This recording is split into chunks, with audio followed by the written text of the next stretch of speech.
أعوذ بالله السميع العليم من الشيطان اللعين الرجيم.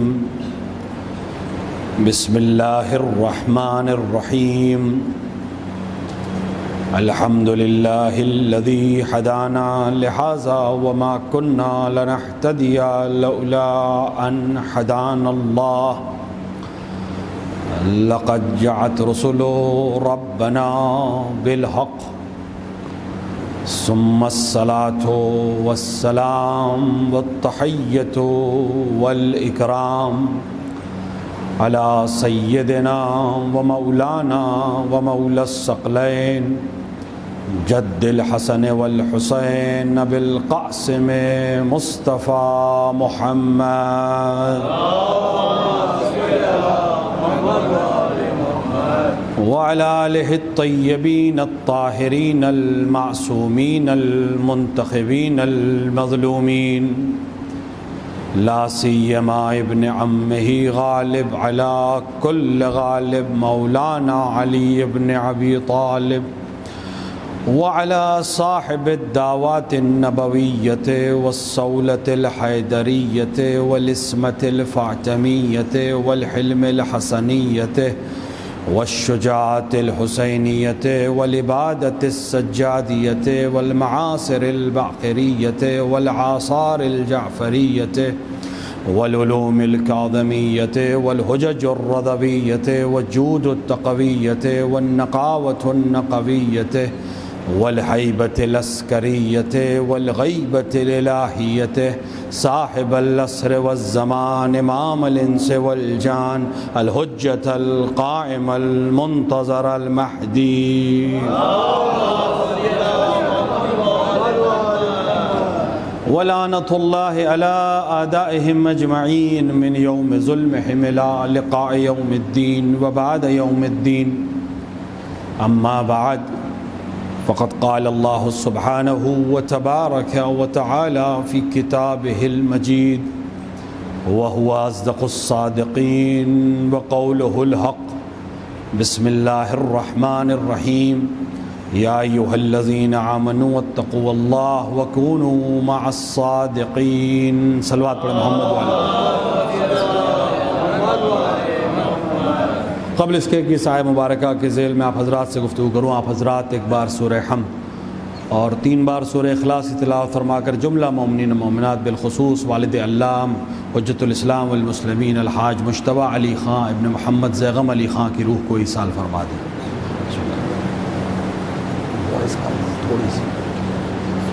تھوڑی سی وائس کم کریے.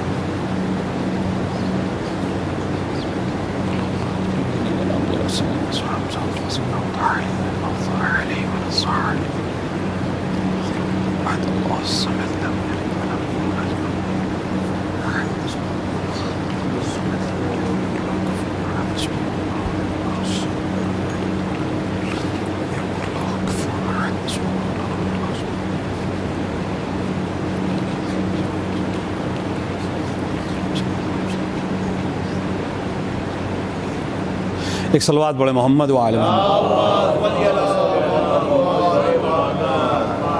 خالق کائنات اپنے آخری ہدایت نامے میں ایمان لانے والوں کو خطاب کر کے 2 بہت اہم حکم دے رہا ہے. پہلا حکم کہ تقوی الہی اختیار کرو، اور دوسرا یہ کہ سچوں کے ساتھ ہو جاؤ.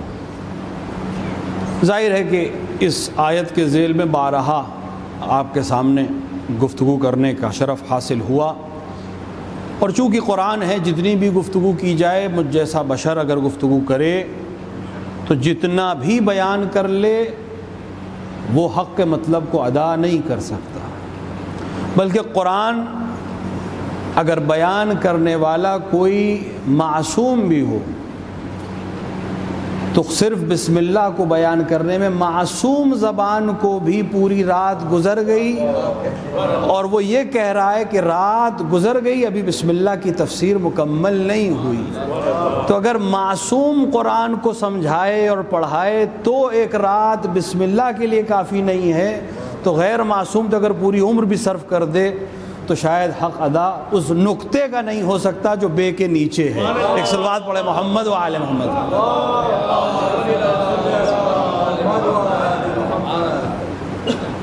تو قرآن اس لیے آیا کہ ہمیں حکم سنائے، قرآن اس لیے آیا کہ ہمیں قانون بتائے، قرآن اس لیے آیا کہ ہمیں ماضی کے داستان بتائے اور سنائے، اس لیے کہ ہم عبرت حاصل کر سکیں۔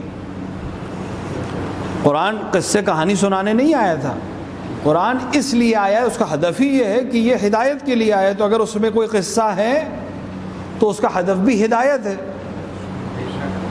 تو قرآن آیا ہدایت کرنے کے لیے، لیکن کریم پروردگار نے یہ انتظام کیا کہ صرف قرآن نہیں بھیجا، قرآن کو سمجھانے والے بھی بھیجے اور قرآن پر عمل کرنے والے بھی بھیجے، تاکہ انسان یہ نہ کہہ سکے کہ ہم کو قرآن تو سمجھ میں آ گیا لیکن کوئی عمل کرنے والا نظر نہیں آیا جو اس پہ واقعی عمل کر کے بتاتا کہ ہو سکتا ہے کہ نہیں۔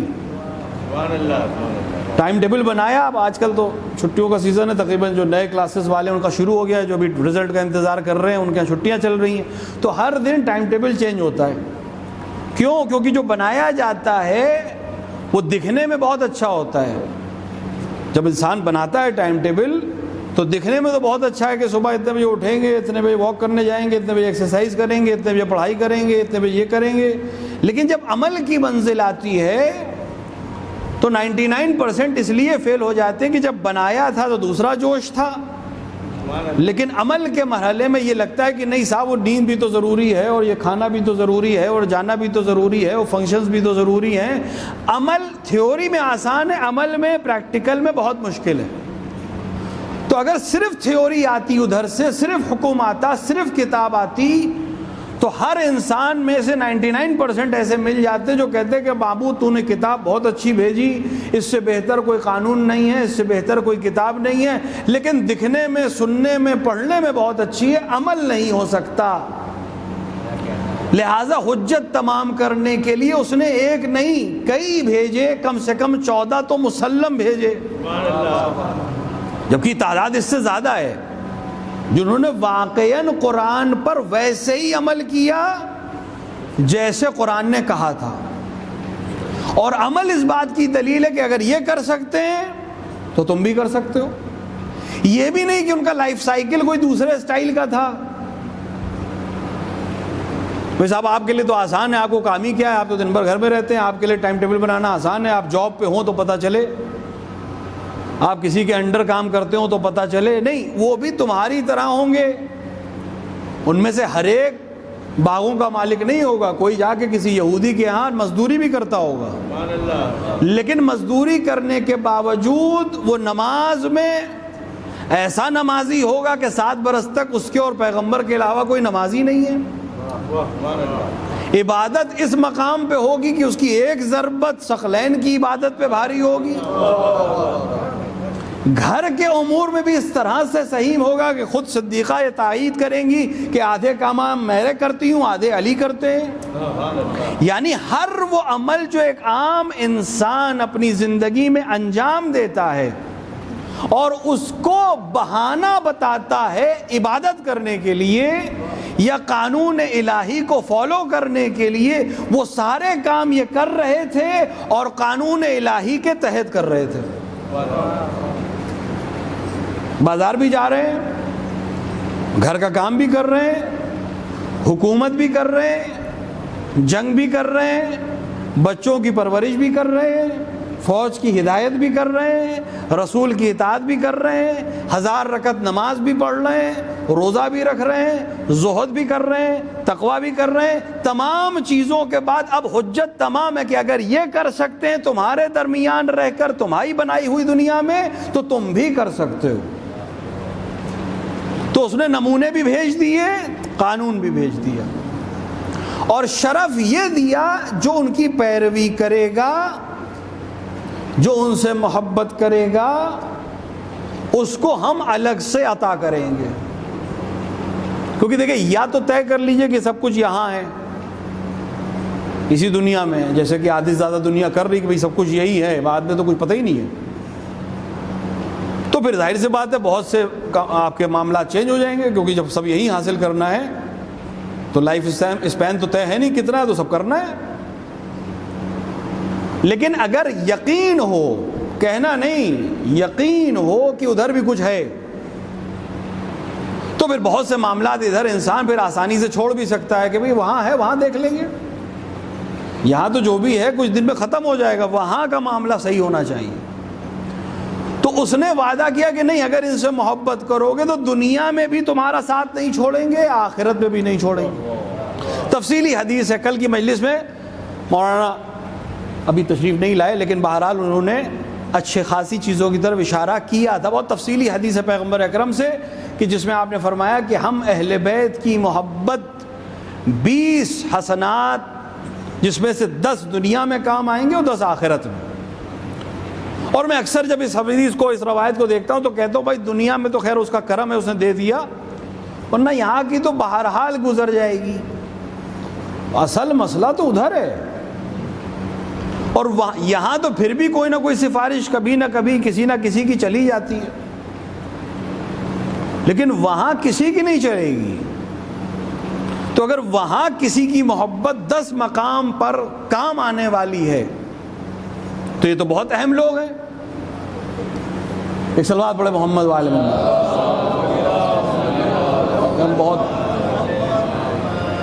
ایک اور صلوات پڑھے محمد وآل محمد۔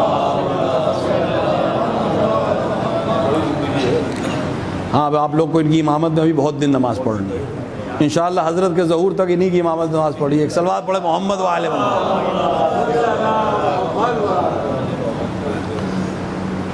تو اشارہ ہوا کہ محبت اہل بیت دنیا میں بھی مقام آئے گی 10 مقامات پر، اور آخرت میں بھی آئے گی۔ اور آخرت میں جو کام آئے گی وہ بہت چھوٹی موٹی چیز نہیں ہے، بہت اہم چیزیں میں کام آئے گی۔ ایک دو کی طرف اشارہ کیا تھا مولانا نے کل کی مجلس میں۔ بہت اہم ہے کہ محبت اہل بیت کے نتیجے میں تمہارا نام اعمال پڑھا نہیں جائے گا۔ کتنی بڑی بات ہے یہ۔ جو بچے کلاس 2nd 3rd میں ہیں اور بھی 5th 6th، ڈائری لے کے گھر آتے ہیں، ٹیچر نے اگر اچھا ریمارک لگایا ہو پورے گھر کو دکھائے گی، اور اگر ٹیچر نے کچھ ہلکا سا بھی کوشچن مارک لگا دیا ہو، ریڈ پین سے کچھ لکھوا دیا ہو، تو پہلی کوشش یہ ہوگی گھر میں کوئی نہ دیکھ پائے، اور جو ڈیلی ڈائری چیک کرتا ہے وہ تو بالکل نہ دیکھ پائے۔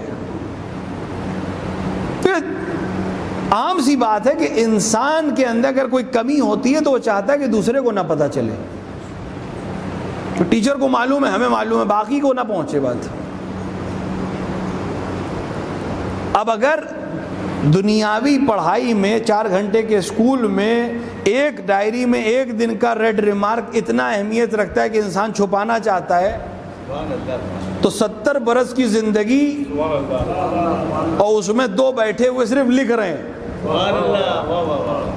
کوئی اور کام ہی نہیں دیا اللہ میاں نے۔ اور اب تو سائنس نے آ کے آسان کر دیا کہ کیسے ہر چیز نوٹ ہو سکتی ہے۔ وہ تو ہم پہلے والے تھے کہ سمجھا رہے تھے کہ صاحب وہ لکھا جاتا ہے، اب تو بہت ایزی ہو گیا ہے، ریکارڈ ہو رہا ہے، اب تو لکھنے کی بھی ضرورت نہیں ہے۔ ٹیکنالوجی جتنی آگے جائے گی ہمارے لیے سمجھانا آسان ہو جائے گا۔ وہ انسان جو چوک میں بغیر ہیلمٹ کے گزرتا ہے وہ حضرت گنج سے کیوں نہیں گزرتا؟ کیونکہ اسے معلوم ہے کہ چوک پہ جو کیمرے لگے ہیں وہ کام نہیں کر رہے، اور حضرت گنج والا ہیلمٹ کیمرہ جو ہے وہ گھر پہنچنے سے پہلے تصویر سمیت آئے گا کہ صاحب یہ گزرے آپ، یہ چالان۔ تو جتنا یقین اس حضرت گنج کے کیمرے پہ ہے، اگر اس کا آدھا یقین خدا کی نگاہ پر ہو جائے تو بہت سے معاملات حل ہو جائیں۔ ایک صلوات پڑھے محمد وآل محمد۔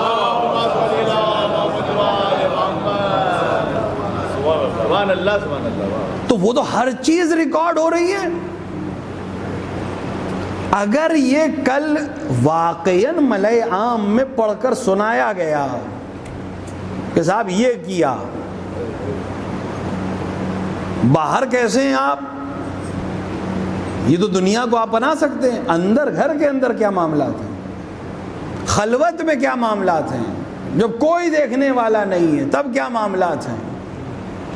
اگر یہ بھرے مجمع میں روز محشر کے اولین اور آخرین کے مجمع میں سنا دیا گیا تو کتنی پگڑیاں اچھلیں گی، کتنے دامن چاک کر دیے جائیں گے۔ لیکن کون بچا سکتا ہے؟ فرمایا ہماری محبت۔ اگر ہم سے محبت کی تو یہ پڑھ کر سنایا نہیں جائے گا، بہت بڑی بات ہے۔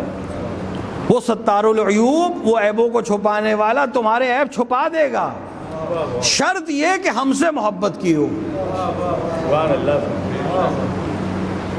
میزان پر تولا نہیں جائے گا، نہ پڑھ کر سنایا جائے گا، نہ اسکیل پہ رکھا جائے گا۔ میں نے مثال دی تھی، ظاہر صبح کی مجلس میں بھی کچھ لوگ تھے یہاں، وہ صاحب کہنے لگے باقی چیزیں وہ شام میں سنیے گا۔ اسکیل بہت امپورٹنٹ چیز ہے، جب تک اسکیل پہ کوئی چیز نہ رکھی جائے آپ جو چاہے کہیے۔ آپ کی صاحب ہمارا گھر جو ہے وہ 6000 اسکوائر فٹ کا ہے، کون جمان ہے، کون انکار کر سکتا ہے؟ ناپیے تب پتہ چلے گا۔ وہ مشہور ہے داستان، کسی نے پوچھا کہ دنیا کا وسط کہاں ہے، سینٹر آف ارتھ کہاں ہے؟ انہوں نے کہا یہی ہے جہاں ہم کھڑے ہیں، وہی ہے۔ تو کیسے کہا؟ ناپیے، آپ کو انکار ہے تو آپ ناپیے۔ تو کسوٹی پہ جب تک نہیں ہے تب تک تو جو آپ کہیے وہ صحیح ہے۔ ہر چمکنے والی چیز سونا ہے جب تک کسوٹی پہ نہ رکھی جائے، ہر شیشہ ہیرا کہہ کر بک رہا ہے بازار میں جب تک اسے پرکھا نہ جائے۔ آپ بہترین نیلے رنگ کا نگ لے کے آئے مولانا، آپ دیکھیے نیشاپور کا فیروزہ، ارے نے کہا پلاسٹک ہے صاحب، یہ فیروزہ، یہ نیشاپور نہیں، چائنا کا بھی فیروزہ نہیں ہے، پتھر ہی نہیں ہے۔ تو یہ بیچارہ اگر یہ نہ پوچھتا مجھ سے تو پوری عمر یہ اس کو فیروزہ سمجھ کے ہی پہنتا۔ عقیق ہوتا تو شاید اپنے منہ میں بھی رکھوا لیتا مرنے کے بعد کہ صاحب عقیق ہے، منہ میں رکھ دیجیے، اسے معلوم ہی نہیں کہ پلاسٹک میڈ ان چائنا ہے یہ۔ کیوں؟ کیونکہ کسوٹی پہ نہیں رکھا گیا۔ تو جب تک کسوٹی پہ نہیں رکھا جائے گا، اسکیل پہ نہیں رکھا جائے گا، ہر چیز جو دعویٰ کریے وہی صحیح ہے۔ تو تمہارا نام اعمال میزان پر نہیں رکھا جائے گا، یعنی ابھی جو ہم دعویٰ کر رہے ہیں کہ ہم سے بڑا کوئی نمازی نہیں، ہم سے بہتر کسی نے نماز نہیں پڑھی، ہم سے زیادہ کسی نے سجدے نہیں کیے، میں نے رمضان کا کوئی روزہ نہیں چھوڑا، میں نے حج کیا، میں نے زیارت کی، یہ سارے دعوے تب تک ہیں جب تک کسوٹی پہ نہ رکھ دیا جائے۔ اور وہاں کوانٹٹی سے تو مطلب ہے ہی نہیں، وہاں تو کوالٹی ہے۔ اور ہماری نمازیں کیسی ہیں یہ ہم خوب جانتے ہیں، کب تکبیر کہی اور کب سلام کہا پتہ ہی نہیں چلا، ارے ختم ہو گئی 4 رکعت۔ کبھی کبھی تو اتنا دور چلے جاتے ہیں کہ ماموں کو پیچھے سے بتانا پڑتا ہے کہ صاحب تیسری ہے، بحول اللہ، یہ کہاں جا رہا ہے، کیوں جا رہا ہے؟ یہ نماز ہے ہماری، اپنے لیے میں عرض کر رہا ہوں کہ ہمیں رکعت پہ پریشان ہو جاتے ہیں، کون سی رکعت ہے؟ اور دعویٰ یہ ہے کہ ہم سے بہتر نمازی کوئی نہیں۔ کوئی ماموں کسی دن زیادہ ہو جائیں تو وہ سبحان اللہ سبحان اللہ سبحان اللہ کے کیا کہنے، آیت اللہ بہجت فیل ہے ہماری تسبیح و تحلیل کے آگے۔ حج میں سیلفیاں لے کے ہم حج کر رہے ہیں، کربلا پہنچتے ہی اگر ہم نے پوسٹ نہیں کیا کہ ہم کربلا میں ہیں تو کیسے پتہ چلے گا؟ امام حسین ہی کو پتہ نہیں چلے گا، خود امام حسین کو بھی شاید خبر نہیں ہوگی کہ ہم کربلا آئے ہیں، علیہ باللہ۔ پہلا کام یہ ہے کہ ہم پوسٹ کر دیں الحمدللہ ان کربلا۔ اب آج کل تو ہم علماء میں بھی ماشاءاللہ ذاکرین میں بھی travelling from here to there پورا بیان ہو رہا ہے۔ اور یہ کتنا خطرناک ہے، سیکیورٹی کے لحاظ سے بھی خطرناک ہے۔ کیا ضرورت ہے پوری دنیا کو بتانے کی آپ کہاں جا رہے ہیں، کیوں جا رہے ہیں؟ لیکن نہیں صاحب، بتانا ہے۔ اگر واقعاً امام کے لیے کر رہے ہیں تو اسے بتانے کی ضرورت نہیں، اور اگر دنیا کے لیے کر رہے ہیں تو پھر یہ زیارت نہیں ہے۔ تو یہ تو ہمارا عمل ہے۔ اگر یہ واقعاً یہی نمازیں، یہی روزے، یہ حج، یہ زیارتیں تول دی گئیں، تو پتہ چلا ایک بھی سجدہ اس لائق نہیں ہے کہ کچھ ملے، ایک بھی روزہ اس لائق نہیں ہے کہ لقائے الہی کے لائق ہو، ایک بھی حج اس لائق نہیں ہے کہ کوئی عرفان کی منزل حاصل ہو گئی ہو۔ تو بچیں گے کیسے؟ پیغمبر نے کہا ہماری محبت کام آئے گی، اگر ہم سے محبت کرو گے تو تولا نہیں جائے گا، جب پرکھا نہیں جائے گا تو سارے دعوے صحیح ہیں۔ یہ ساری چیزیں ہیں، تقریباً 10 چیزیں ہیں، میں اس کی طرف نہیں جا رہا ہوں۔ یہ کس کے لیے ہیں؟ یہ اہم ہے۔ کس کے لیے؟ محبت کرنے والے کے۔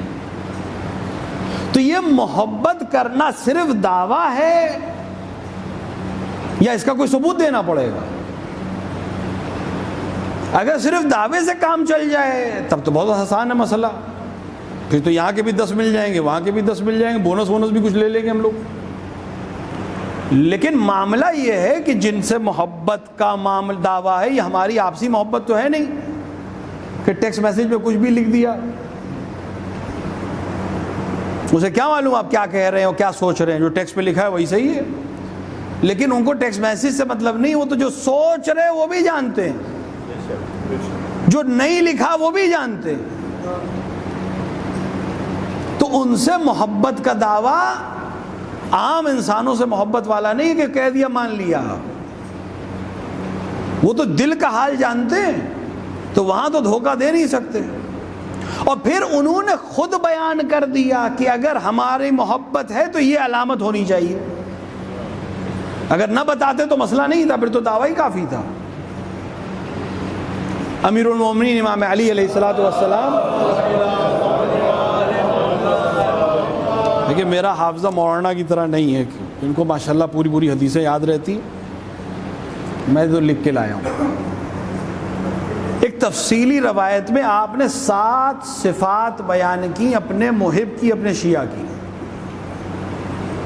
تو ظاہر سی بات ہے کسی اور کے لیے تو بیان نہیں کی، اپنے لیے بیان کی۔ تو ہم جو دعویٰ کر رہے ہیں کہ ہم شیعہ ہیں، چاہنے والے ہیں، تو اس پہ خود کو تولیں، اور اگر نہیں ہے تو پھر وہاں جو بونس ہم لینا چاہ رہے ہیں وہ نہیں مل پائے گا۔ پہلے دنیا میں اس معاملے کو ٹھیک کرنا پڑے گا، پھر وہاں جا کے مانگیں گے۔ اس میں کوئی شک نہیں ہے کہ امیر المومنین کی سفارش وہاں نہیں ٹلے گی، اس میں کوئی شک نہیں ہے کہ ان کی محبت وہاں وہ 10 حسنات ہمیں دلوائے گی، لیکن پہلے یہ تو طے ہو کہ ہم ان کے محب ہیں۔ کیونکہ اگر وہاں انہوں نے کہہ دیا کہ آپ کون صاحب، کسی کے ہم بڑے شوق سے تمک سے پہنچے کسی کھانے کی دعوت میں کہ صاحب ہمیں تو پہچانتے ہی ہیں، ہمیں کارڈ کی کیا ضرورت ہے، اور وہاں گیٹ پہ روک لیے گا کہ آپ کون، کہنے ہمیں پہچانتے ہیں، اور وہ آ کے پوچھیں آپ کون، تو جس پہ بھروسہ تھا اگر وہی انکار کر دے کہ ہم نہیں پہچانتے تو کیا حال ہوگا؟ تو دنیا بھی گئی اور آخرت بھی گئی۔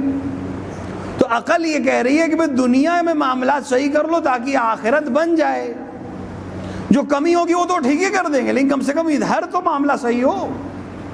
تو امیر المومنین نے ارشاد فرمایا کہ جو ہمارا چاہنے والا ہے وہ کیسا ہوگا؟ فرمایا المتبازلون فی ولایتنا، بذل کہتے ہیں بخشش کرنا، دینا، عطا کرنا۔ کیوں عطا کر رہا ہے؟ جو ہمارا چاہنے والا ہے وہ ہماری ولایت پر عطا کرتا ہے، اس لیے نہیں دیتا کہ قرابت داری ہے، اس لیے نہیں دیتا کہ لوگ کیا کہیں گے، لوگ تعریف کریں میری، رشتہ داری ہے، آج ان کو دوں کل ان سے واپس لے لوں گا، اس لیے کہ ولایت میں شریک ہے۔ چونکہ علی کا چاہنے والا ہے لہذا میں دوں، مجھے اس سے بدلہ نہیں لینا ہے، مجھے علی سے معاملہ رکھنا ہے، لہذا آج اسے دے رہا ہوں علی کی ولایت کے بنا پر، کل علی کے سامنے یہ دعویٰ کر سکتا ہوں کہ آپ کی ولایت کی بنا پر وہاں بذل کیا تھا، یہاں آج کے کرم کا محتاج ہوں، ہماری ولایت پہ دیتا ہوں۔ اگر اس لیے دے رہا ہے کہ صاحب لائکس ملیں، ماہ مبارک گزرا، ایک بیچارہ غریب لینے والا 100 ہاتھ دینے والے، فیس بک پہ ویڈیو ہی نہیں پڑا، کیسے لکھا جائے گا نام اعمال میں کہ یہ نیکی کی تھی انہوں نے، اور علی نے کیسے نیکی کی؟ مطلب کوئی مقابلہ ہی نہیں ہے. ہمیں دعویٰ یہ ہے کہ ہم علی کے چاہنے والے ہیں. امیر المومنین کہہ رہے ہیں کہ ہمارا چاہنے والا ہماری ولایت پر عطا کرتا ہے. علی نے کیسے عطا کی؟ کہ جس کو دے رہے تھے، کہاوت ہے کہ ایسے دو کہ دوسرے ہاتھ کو خبر نہ ہو. یہاں دوسرا ہاتھ تو چھوڑیے، جسے دے رہے تھے اسے خبر نہیں تھی کہ کون دے رہا ہے. وہ تو بعد شہادت لوگوں کی سمجھ میں آئے کہ دینے والے علی تھے. اور یہاں جب تک پوسٹ نہ ہو تب تک دینے کو فائدہ ہی نہیں. تو پہلی صفت یہ ہے کہ ہماری ولایت پر دیتا ہو. دوسری، المتحبون فی مودتنا، ہماری محبت میں محبت کرتے ہیں. اگر یہ مسئلہ حل کر لیں تو آدھے زیادہ مسائل ہمارے حل ہو جائیں گے. زیارت عاشورہ میں بھی ہم پڑھتے ہیں انی سلم لمن سالمکم وحرب لمن حاربکم. ہر دن ہم اگر خدا توفیق عطا فرمائے زیارت عاشورہ پڑھنی چاہیے، ہر دن کوشش کر کے پڑھنی چاہیے. اس میں اگر یہ جملہ امام کو خطاب کر کے ہم کہہ رہے ہیں کہ ہماری دوستی اس سے ہے جس سے آپ کی دوستی ہے، اور ہماری دشمنی اس سے ہے جس سے آپ کی دشمنی ہے، یہ تو کہہ کے چلے آئے ہم زیارت نامے میں. اور عمل میں کیا ہے؟ اگر یہ کسوٹی ہم بنا لیں کہ ہمارے جیسے بھی اختلافات ہوں، آپ کا چاہنے والا ہے لہٰذا میرا اس سے کوئی معاملہ نہیں ہے، آپ سے محبت کرتا ہے لہٰذا میں بھی اس سے محبت کرتا ہوں. کیوں؟ کیونکہ دنیا میں اگر کوئی وجہ ہے بھی اختلاف کی تو یہ تو بالآخر گزر جائے گی. وہاں آپ کی محبت کام آنے والی ہے، اور مجھے یہ ثابت کرنا ہے کہ میں آپ کا محبت کرنے والا ہوں. تو آج آپ کی محبت میں دنیا میں اس کو محبوب رکھتا ہوں تاکہ کل آپ کے سامنے جب دعوی محبت کروں تو یہ دلیل کے طور پر پیش کروں کہ میرا اختلاف تھا لیکن آپ کی ولایت کی بنا پر میں نے اختلاف ختم کر دیا. ایک صلوات پڑھیں محمد وآل محمد.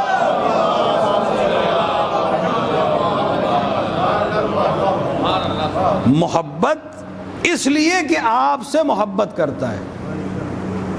ہمارا کوئی حق دبا دیا ہے، ہمارے ساتھ کوئی ناانصافی کر دی ہے،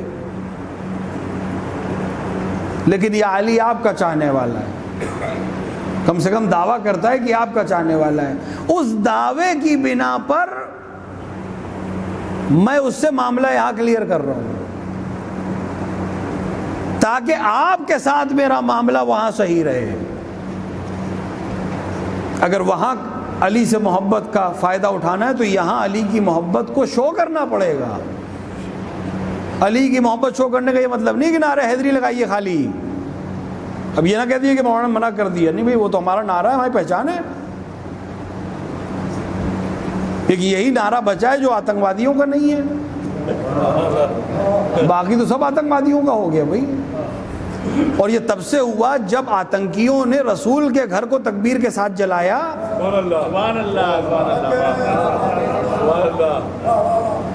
جب تکبیر کہہ کے رسول کے گھر کو جلا دیا گیا تو پھر باقی اگر کوئی گھر جل جائے اور تکبیر کا نعرہ بلند ہو، تعجب کی کیا بات ہے؟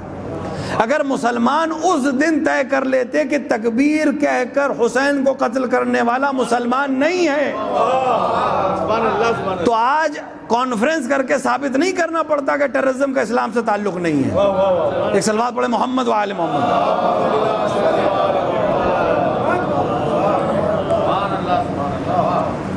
تو محبت کرتے ہیں ہماری محبت کی بنا پر. تیسری صفت فرمائی المتظاہرون فی احیاء امرنا، ہمارے امر کو زندہ کرنے کے لیے ایک دوسرے کی زیارت کو جاتے ہیں، ایک دوسرے سے ملنے جاتے ہیں. اب تو ٹائم ہی نہیں ہے کسی کے پاس، واٹس ایپ ہی کر لیں. بھائی صلہ رحم صرف یہ نہیں گھر جائیے، کیونکہ یہاں تو مسئلہ پھر کیا لے کے جائیے. نہیں واٹس ایپ پہ تو کچھ نہیں جا رہا ہے, اب تو وہ بھی اچھے خاصے جیو پلان دے رہا ہے آپ کو. جیو کی تبلیغ نہیں کر رہا ہوں میں, لیکن پورے انڈیا میں وہی چل رہا ہے, اب کیا کریں. ابھی ہمارے تھر صاحب آ رہے, پتہ نہیں ہندوستان کے کس علاقے میں چلے گئے تھے, کوئی نیٹ ورک ہی کام نہیں کر رہا ہے, وہ صرف جیو کام کر رہا ہے. تو میں نے کہا بھائی بچپن میں مائیں دعائیں دیتی تھی جیو, تو وہی ہے, وہی چلے گا.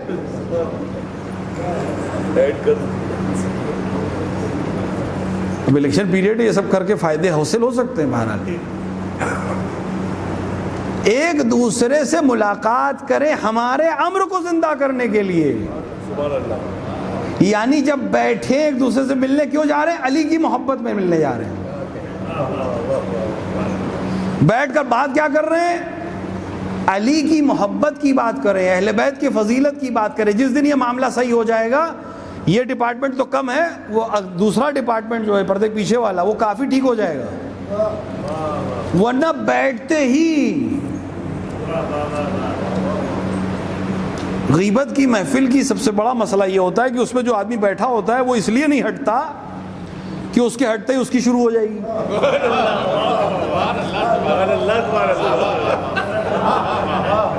ایک صلوات پڑھے محمد والے میں.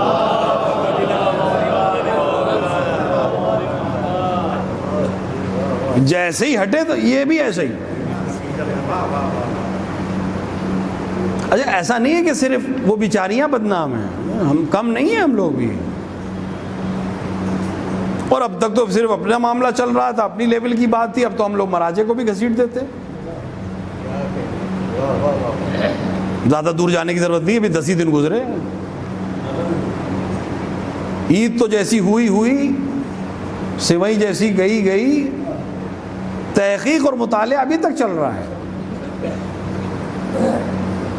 اور کمنٹ نیچے دیکھنے والے ہوتے ہیں, وہ کر رہے ہوتے ہیں جنہوں نے نہ نماز پڑھی نہ روزہ رکھا ہے,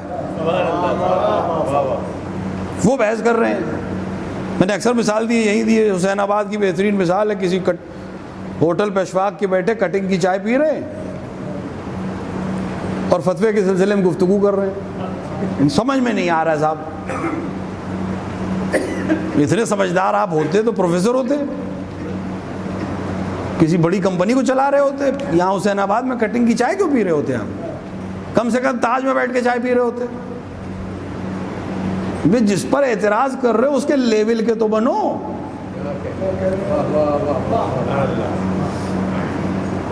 دلیل پوچھ رہا ہے, دلیل لکھا دال سے جاتا ہے, یہ معلوم نہیں اسے ڈی سے لکھتا ہے. وہ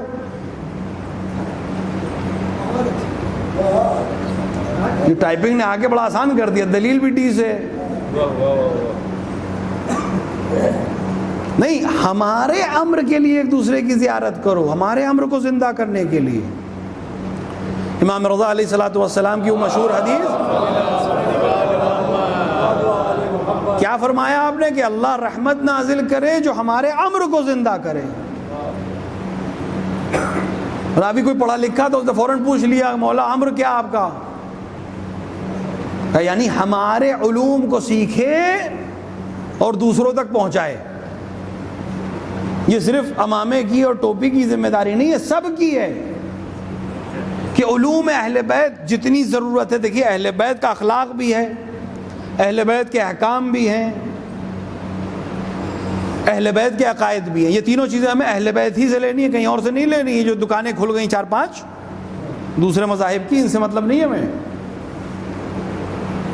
ہمیں اصل سورس سے لینا ہے, اہل بیت سے ہی لینا ہے مذہب, اہل بیت سے ہی عقائد لینے, اہل بیت سے ہی اخلاق لینا ہے. تو اس میں فقہ بھی آپ کا ڈیلی کی ضرورت ہے, عقائد بھی ڈیلی کی ضرورت ہے, اخلاق بھی ڈیلی کی ضرورت ہے. تو جتنا ڈیلی ضرورت ہے وہ تو واجب ہے حاصل کرنا, تو وہ حاصل کریں. امام وہاں کہہ رہے ہیں کہ ہمارے امر کو جو زندہ کرے, امام دعا دے رہا ہے. امر کیا ہے؟ ہمارے علم کو حاصل کرے اور دوسروں تک پہنچائے. یہاں امیر المومنین کہہ رہے ہیں کہ ایک دوسرے کی زیارت کرتے ہیں ہمارے امر کو زندہ کرنے کے لیے. دونوں کو اگر آپ ملائیں, یعنی جب ایک دوسرے سے ملاقات کرتے ہیں تو ہمارے علوم کو یا حاصل کرنے کی کوشش کر رہے ہوتے ہیں یا عطا کرنے کی کوشش کر رہے ہوتے ہیں. ایک صلوات پڑھے محمد وعلی محمد.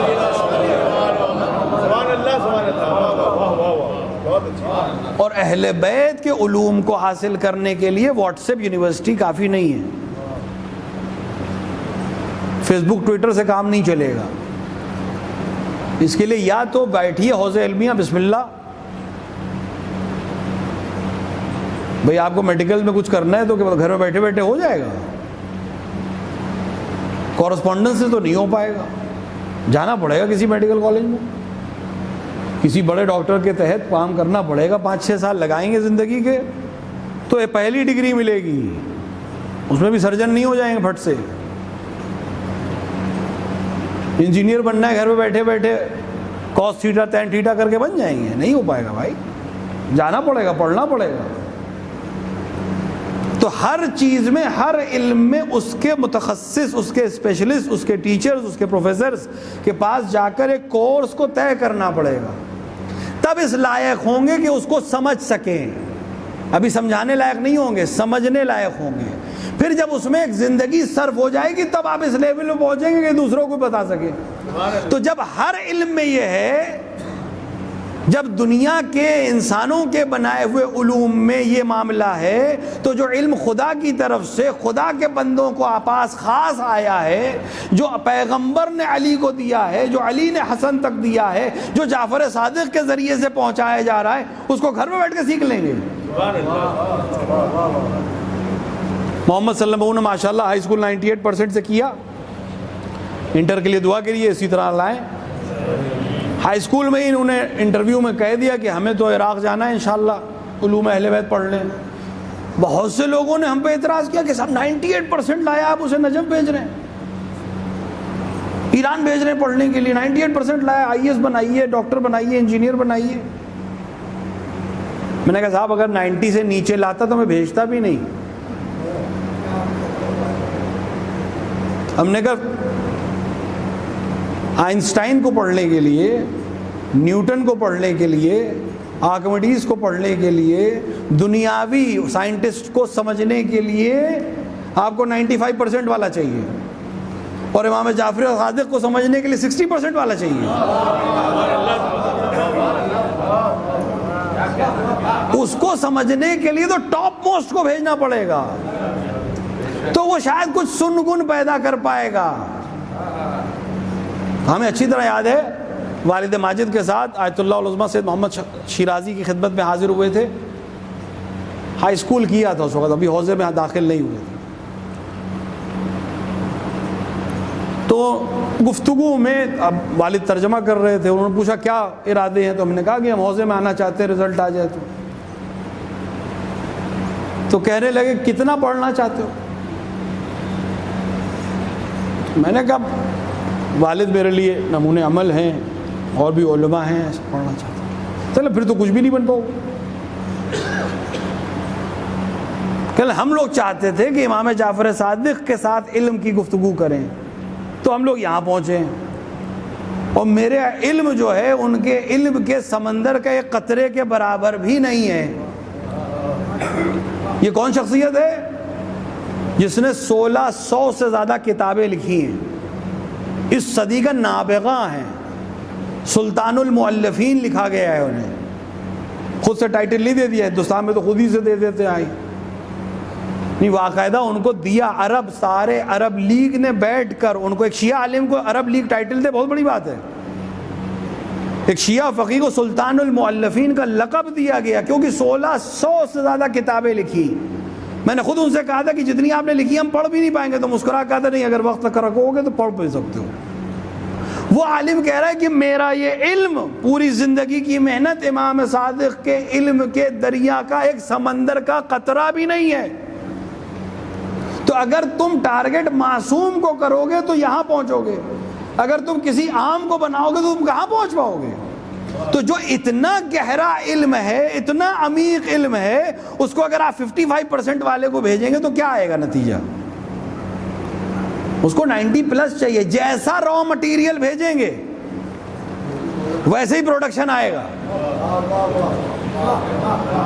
اب میں کسی پہ احانت ہو جائے گی، ممبر سے مسئلہ ہو جائے گا، لیکن جو پروڈکشن ابھی ہے وہ اس را مٹیریل کی وجہ سے جو پچھلے 20-30 سال میں گیا ہے.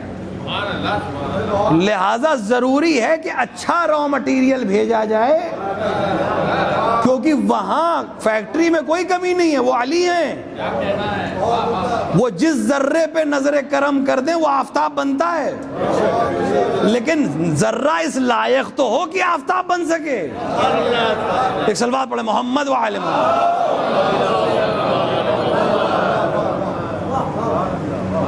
تو علوم امیر المومنین کو احیاء کریں ایک دوسرے سے ملاقات کے ذریعے، یعنی جب بیٹھیں تو وہ بات کریں جو علی کو پسند ہے، یہ ہمارے محب ہونے کی علامت بنے گا کہ جب بیٹھتے تھے ہم آپ ہی کی بات کرتے تھے۔ کل مولانا نے اشارہ کیا کہ جس محفل میں علی کا ذکر نہیں ہوتا تو سید نہیں بیٹھتے تھے، اس محفل کا فائدہ ہی کیا جا ذکر علی نہ ہو۔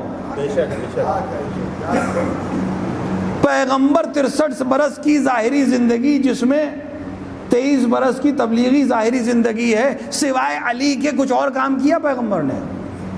پہلے دن سے لے کر آخری دن تک علی علی علی علی، اس کے علاوہ کچھ پیغمبر نے بیان نہیں کیا، اور بیان کر کے چلے گئے کہ اپنی مجالس کی زینت کس سے ہے؟ نام علی سے، ذکر علی سے۔ امیر المومنین بھی کہہ رہے ہیں کہ ایک دوسرے سے ملاقات کرتے ہیں ہمارے امر کو زندہ کرنے کے لیے، علی کی بات کریں۔ جب علی کی بات ہوگی تو دشمن علی کی صفتیں اپنے آپ ختم ہونے لگیں گی۔ غیبت کرنا دشمنان علی کا کام ہے، حق غصب کرنا دشمنان علی کا کام ہے، کسی کو برا بھلا کہنا یہ علی کے دشمنوں کی بات ہے،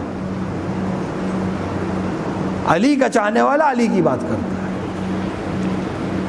فرمایا الذین اذا غضبوا لم یظلموا، اگر غصہ آتا ہے، غضبناک ہوتے ہیں تو ظلم نہیں کرتے، یہ ہمارے شیعہ کی پہچان ہے۔ غصہ آنا ایک عام سی بات ہے، انسانی فطرت ہے، غصہ اللہ نے دیا ہے، نعمت کے طور پہ دیا ہے۔ اگر انسان کو غصہ نہیں آئے گا تو میدان جہاد میں جہاد کیسے کرے گا؟ لیکن غصے میں ظلم برداشت نہیں ہے۔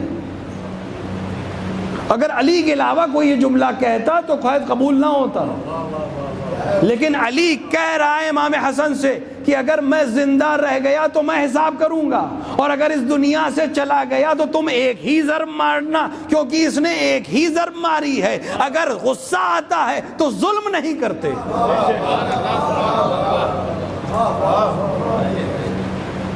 علی کے علاوہ کون کہہ سکتا تھا یہ بات؟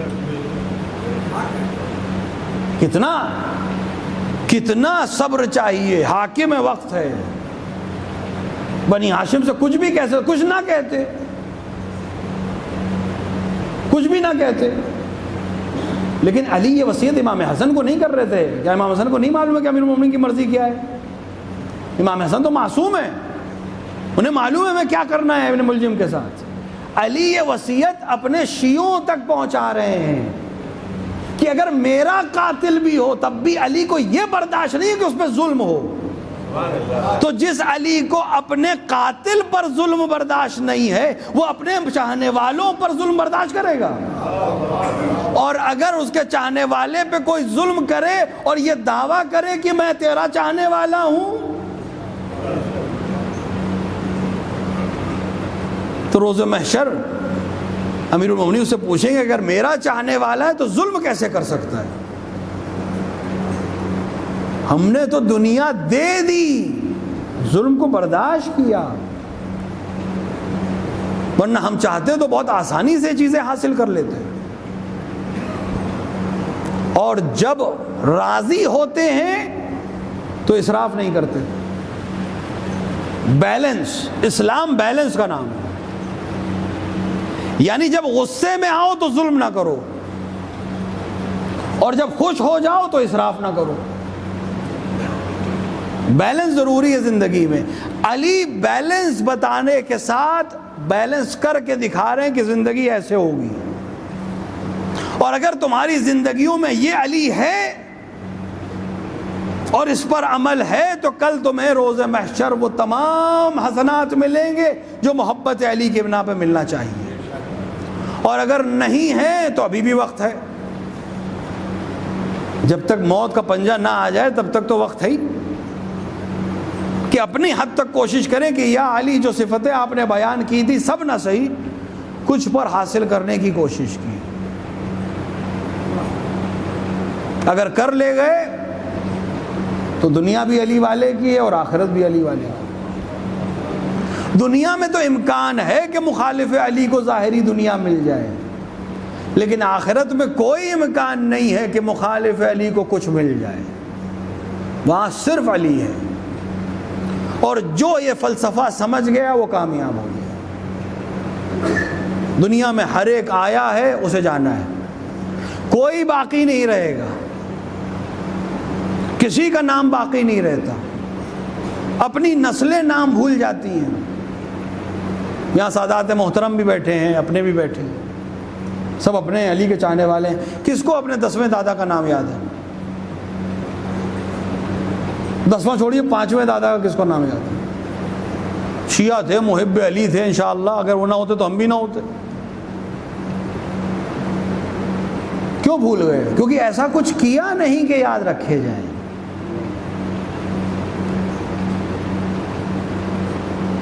لیکن شیخ صدوق کا نام یاد ہے، علامہ ہلی کا نام یاد ہے،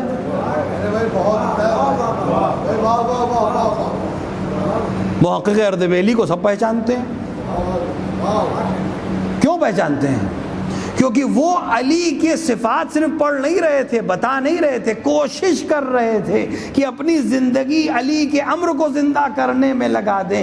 علی نے ادھر سے ادا کی، تم مجھے زندہ کرنا چاہتے ہو، میں تمہیں دنیا میں بھی زندہ رکھوں گا، آخرت میں بھی زندہ رکھوں گا. ایک صلوات پڑھیں محمد وعلی محمد.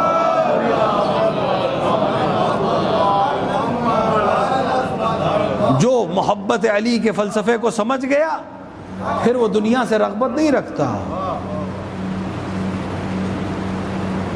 بھری دنیا کو ٹھکرا کے چلتا ہے. حبیب، زہیر، یہ وہ لوگ تھے جو اپنے قبیلوں کے سردار تھے. ان کے لیے کچھ نہیں کرنا تھا، انہیں صرف اپنے گھر میں رہنا تھا. ان کو تو یہ بھی حکم نہیں تھا کہ حسین سے لڑنے جاؤ، ان کو صرف گھر میں رہنا تھا. بس حسین کی مدد نہ کرو. قبیلے کی سرداری بھی رہتی، مال و دولت بھی رہتی، حکومت سے معاملات بھی ٹھیک رہتے. لیکن یہ فلسفہ سمجھ گئے تھے کہ یہ دنیاوی جاہ و جلال کتنے دن رہے گا، کتنی بھی عظیم حکومت ہو ختم ہو جائے گی، کتنا بھی مال ہو خرچ ہو جائے گا، کوئی بھی منصب ہو چھن جائے گا. اگر واقعاً جاہ و جلال دیکھنا ہے، اگر واقعاً کچھ حاصل کرنا ہے تو اس سے مل جاؤ جو یہاں بھی باقی رہے گا وہاں بھی باقی رہے گا.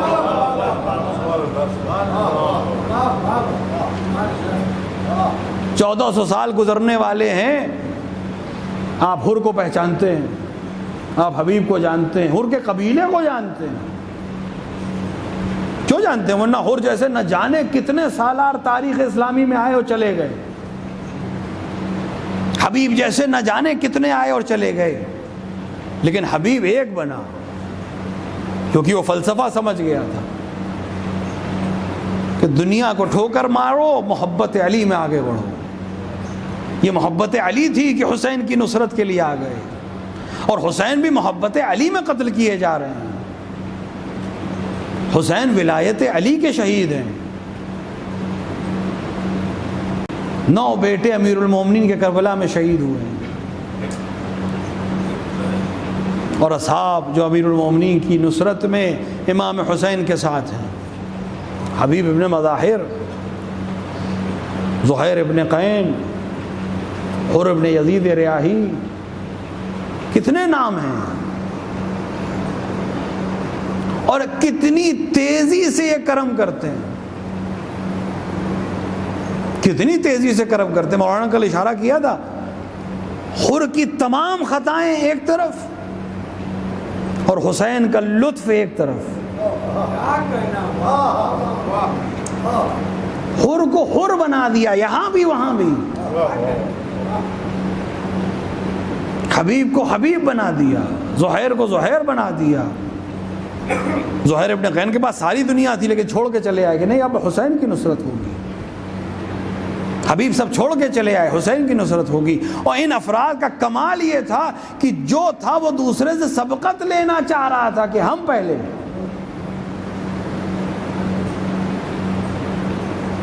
تاریخ کربلا میں تمام شہداء کی عظمتیں ہیں, لیکن حبیب ابن مظاہر کو دو خصوصیتیں ہیں. ایک خصوصیت یہ ہے کہ امام حسین نے آپ کو خود بلایا ہے.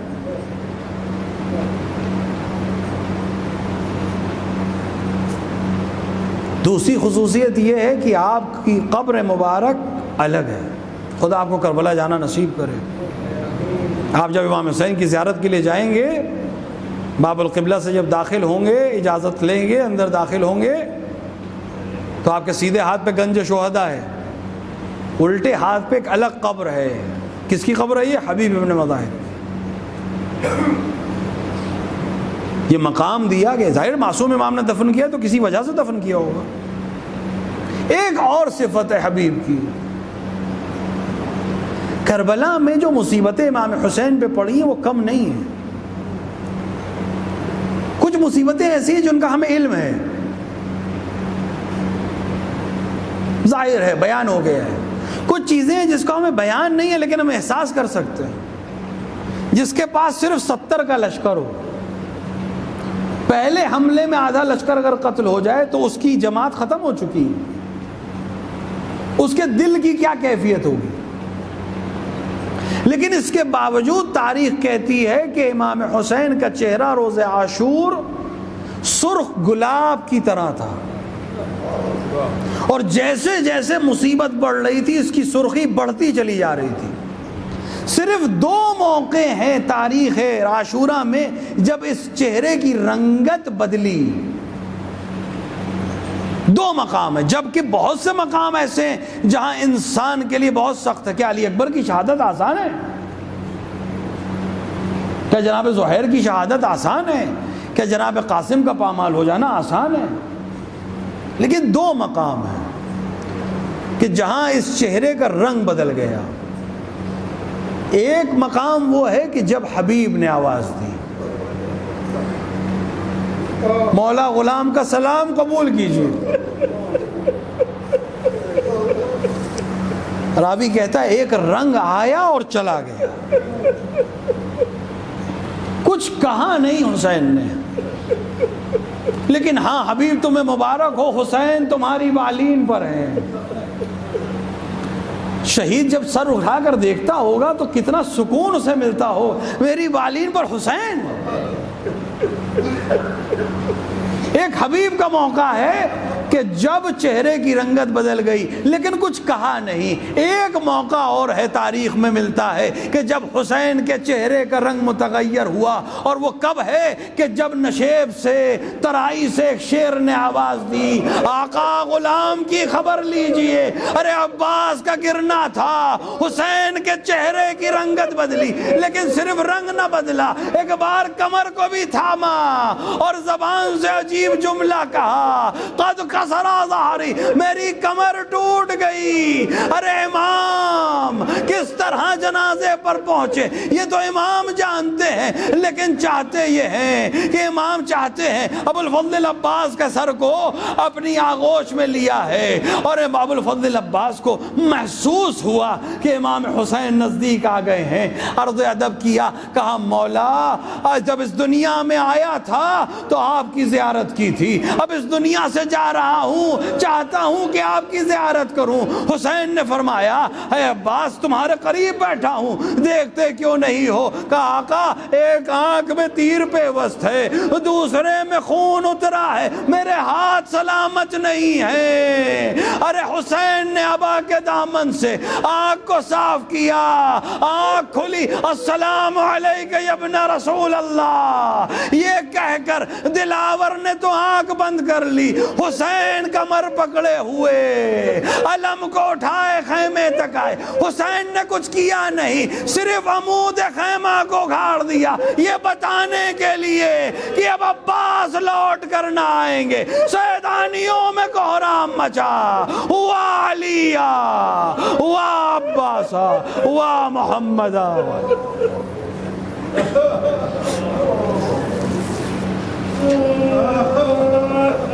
وَسَيَعْلَمُ الَّذِينَ ظَلَمُوا أَيَّ مُنْقَلِبٍ يَنْقَلِبُونَ إِنَّا لِلَّهِ وَإِنَّا إِلَيْهِ رَاجِعُونَ رِضًا بِقَضَائِهِ وَتَسْلِيمًا لِعَمْرِهِ. خدایا ہمارے اس مختصر عمل کو قبول فرما، ہمارے درمیان جو حاجت مند ہیں ان کی حاجتوں کو پورا فرما، جو بیمار ہیں انہیں شفاء کاملہ و عاجلہ عطا فرما. خدایا دنیا میں جہاں جہاں بھی زیر شیعان حیدر قرار ان کی جان و مال و عزت و آبرو کی حفاظت فرما. علماء اعلام مراجع کرام کا سایہ ہمارے سروں پر محفوظ رکھ. اطباعت عالیات خصوصاً عراق اور شام کی حفاظت فرما. خدایا تمام دعاؤں میں سب سے اہم دعا منتقم کربلا کے ظہور میں تعجیل فرما. خدایا ہم سے چونکہ دعا کے لیے کہا گیا ذہن میں نہیں رہا، ایک بار پھر سے اس کو احتیاط کر رہے ہیں. ہم عاقل بھائی کی طبیعت ماشاءاللہ اب ٹھیک ہے اور الحمدللہ آپریشن کامیاب ہو گیا. بس خدا کی بارگاہ میں ہم سب مل کر دعا کریں کہ خدا جلد سے جلد صحت کاملہ انہیں عطا فرمائے اور پھر سے وہ ہماری مجلسوں میں اور محفلوں میں شرکت کر سکیں بحق حسین مظلوم. خدایا امام کے ظہور میں تعجیل فرما، ہمیں ان کے عنوان و انصار میں شامل فرما. ربنا تقبل منا انک انت السمیع الدعاء. حضرات ایک بار سورہ حمد اور 3 بار سورہ اخلاص تلاوت فرما کر جملہ مومنین و مومنات بالخصوص مرحوم مغفور والد علام الحاج مجتبیٰ علی خان ابن محمد زیغم علی خان کی روح کو ایصال فرما دیں.